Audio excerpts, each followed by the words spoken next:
So basically, when I went to undergraduate school, I wanted to be a journalist. I thought I was going to study international relations, but I ended up somehow getting a degree in chemistry.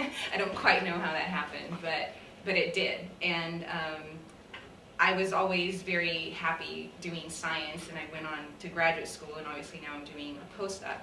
But I've always been somewhat of a restless person. I don't just do one thing. I'm always involved in, either like in graduate school, I was very involved in student government and always pursuing my interests. Writing is something that I've always enjoyed. And I remember, so when I was in graduate school, a big paper came out in our lab. And I asked my advisor whether I could write about it. And he said, sure, go ahead. And I was quite lucky because it actually got published in the science section of The Economist. And that was my first, it was the first time that I actually got something published. And I always had that in the back of my head that this was something that I could also do in addition, to my science, because it was something that I was very much interested in. And so I don't think I've really gotten into science communications on purpose. It's been more like I've just been pursuing what I'm interested in. I met Anne-Marie in Paris at the L'Oréal UNESCO award ceremony, and we started talking about like my interests, and then at one point she asked me whether I would like to contribute to her site, and I was of course very happy to do so.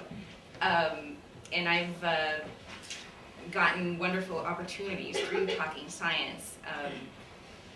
We interviewed a lot of prominent scientists, female scientists, and it's been fascinating getting their sort of their views on science, or just views in general about society.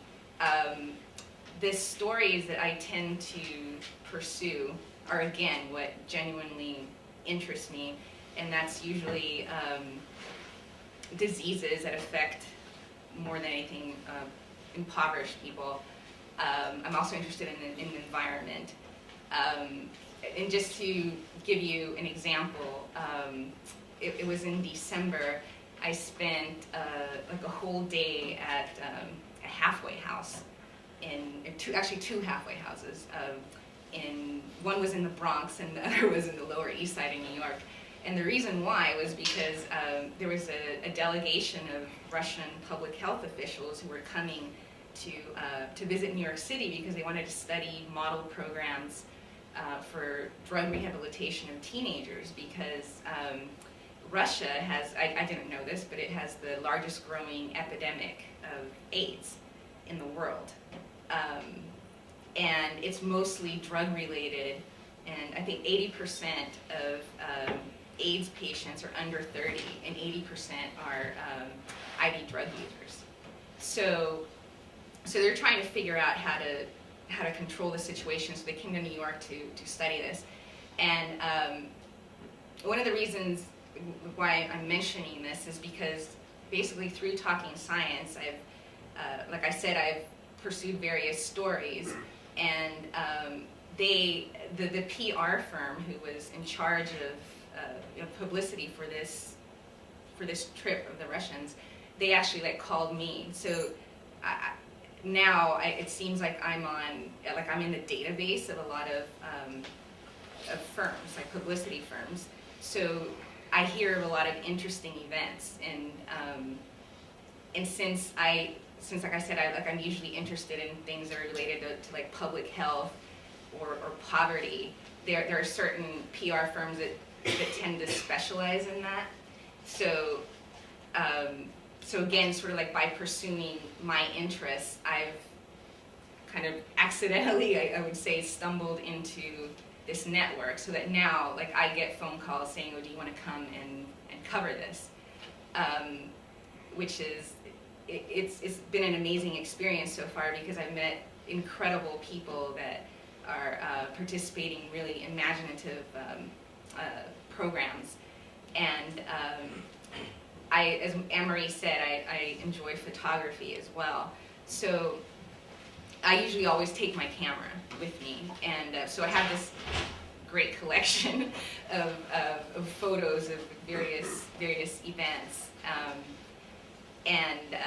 I think again that sort of like emphasizes the point that, you know, I'm interested in photography, and I'm interested in public health and in science, obviously. So basically, I think the things that I do, again, I'm just pursuing what I really love, and I try to put them all together. You know, like mix in the photography with the science, with stories of kind of like social problems. The other opportunity I've gotten through Talking Science is to MC events, and a lot of times it's sort of like outreach to younger kids to try to get them interested in becoming scientists. And I've had 2 experiences so far of doing that, and one was we went to a middle school in Staten Island, and we did this science cabaret, this science variety show. And one of the things that we talked about doing was integrating arts and science.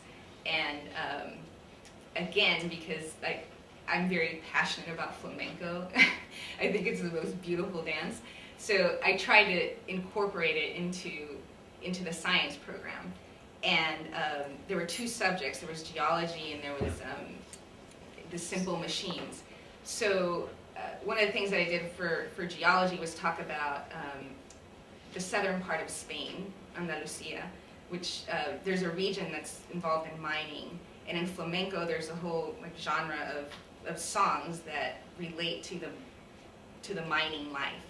So you know, we started out talking about geology, minerals, chemistry, but then I was able to weave in flamenco and had some flamenco dancers there, and it was just I think it's something to entertain kids as well. And I'm also actually going to do somewhat of a similar thing with Roald Hoffmann, who's, I don't know if you guys know of him, but he won the Nobel Prize in chemistry, I think in the 80s, and he has a show every month in New York City where he combines science and art. So what we're going to do is we're going to have this night where it'll be about antibiotic resistance, and then we're going to mix in flamenco, because flamenco, there's a lot of improvisation in the dance, and bacteria are sort of improvising within their environment when they mutate in order to be resistant to whatever drug. So so we're I'm helping him plan that night and stuff like that.